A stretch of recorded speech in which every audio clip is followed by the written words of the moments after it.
Bonjour à tous, je me présente Régis Ponce. Je suis le père de deux grands-enfants, 19 ans et 16 ans, ayant été placés depuis 2002. Ils ont subi, depuis toutes ces années de placement, de tels agissements de la part des services de l'ASE et des services judiciaires que mes enfants ont été dans des états de déchéance.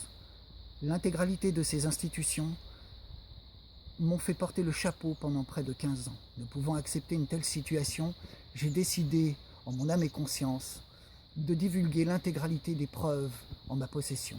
J'ai enregistré l'intégralité de ces personnes. J'ai lancé une procédure l'année dernière, en 2015, permettant une enquête préliminaire judiciaire pénale à l'encontre de ces personnes. Sachant que l'appareil judiciaire est trop lent, je me suis moi-même investi en tant qu'enquêteur dans le cadre de cette procédure. Je possède l'intégralité des enregistrements et de documents pouvant mettre à mal l'intégralité de ces institutions judiciaires et administratives. Aujourd'hui, à ce jour, lundi 18 juillet, j'ai été en relation avec le directeur d'une maison du Rhône, m'accablant devant les services de police judiciaire d'éléments totalement faux. Les 15 années d'enquête vont être révélées sur cette chaîne, ainsi que sur la page Facebook qui a été créée l'année dernière, s'appelant Sauvez-les. L'objectif aujourd'hui est tout autre. Le principe, c'est de sauver l'intégralité des enfants placés dans notre pays. Il faut penser que notre propre pays est condamné chaque année par la Cour européenne des droits de l'homme pour non-respect des lois et du respect familial. Mes enfants aujourd'hui ne savent à peine lire, écrire et compter. Malgré tout le travail d'investissement en tant que père, nous en sommes à une situation accablante.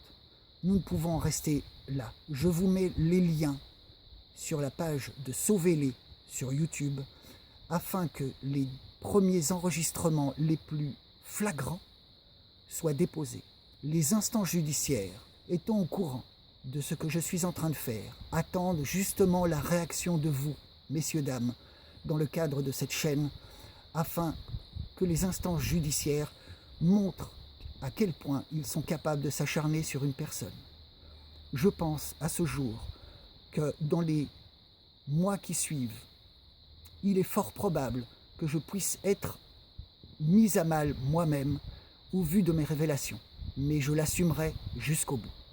Je vous demande de nous laisser des commentaires sur cette chaîne. J'y répondrai à chaque fois, afin de répondre à vos questions dans le cadre de si des personnes ayant des enfants placés abusivement dans ce cadre-là, je suis prêt à leur donner toutes les coordonnées et leur permettre de réaliser la même chose que je viens de faire. Aujourd'hui, j'attends la réponse de la Cour de cassation pour essayer d'arriver à la Cour européenne des droits de l'homme. Les associations, pour l'instant très peu investies dans le cadre de ce dossier, seront sollicitées au vu des éléments que nous avons. Je vous remercie.